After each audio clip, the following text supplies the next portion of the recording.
The book that I chose is called This Will Be My Undoing by Morgan Jerkins.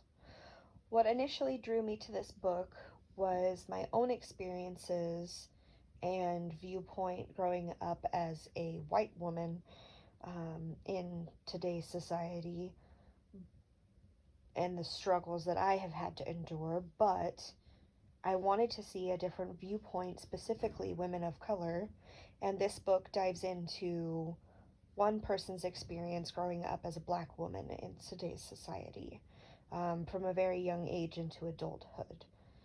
So I wanted to see someone else's viewpoint, but find similarities and even differences in experiences, and to just gain an overall awareness and more knowledge on the struggles that women of color have to go with every day growing up. So, one idea in the book that I really connected with was one of the chapters, How to Be Docile. One of the quotes from that chapter stuck with me. It says, "It's not about what she feels, but what she is made to think that will do her in." So, in my opinion, this quote took me back to the idea that your parents can only raise you as much as they could raise you, basically.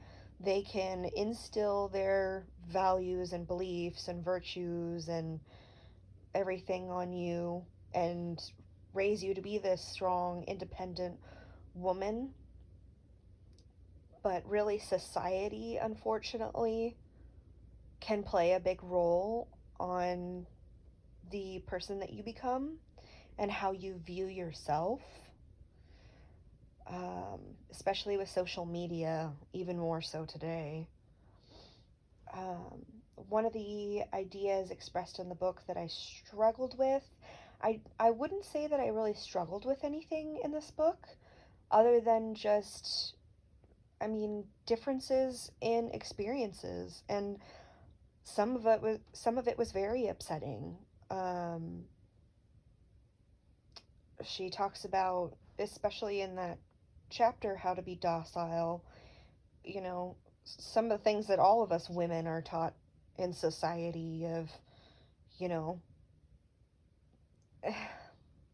don't have too much of an opinion because, it won't be taken seriously, or, you know, things like that. But um, one of the things she had said too was growing up, going through puberty, being in like junior high with boys, and how boys would harass and grope and smack girls' asses and stuff like that.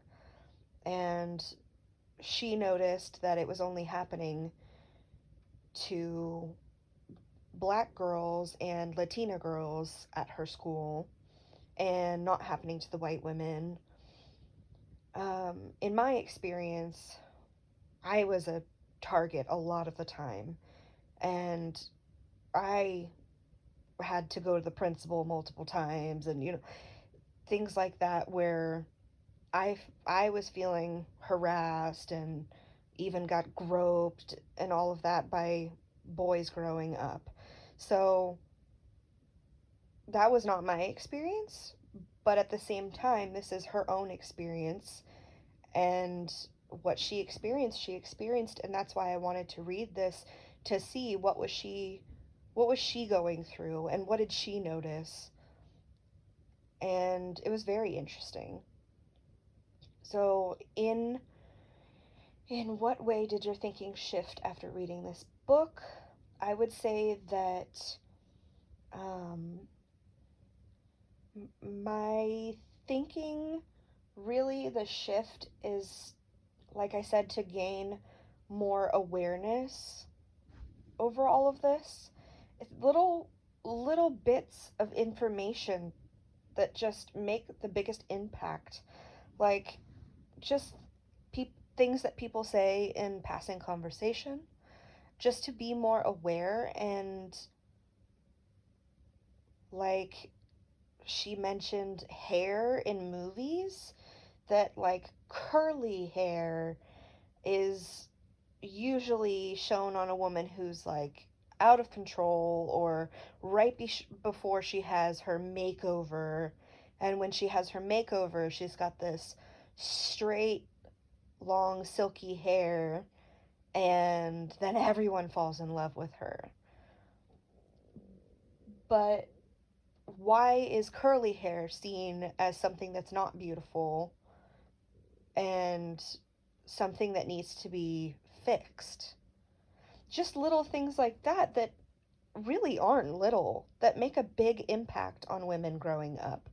And seeing things in social media of, well, these are my attributes and this is how I look. Why is this not seen as something conventionally attractive or beautiful?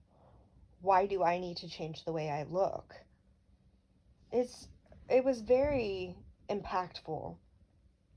So, um, how might my behavior change after reading this book?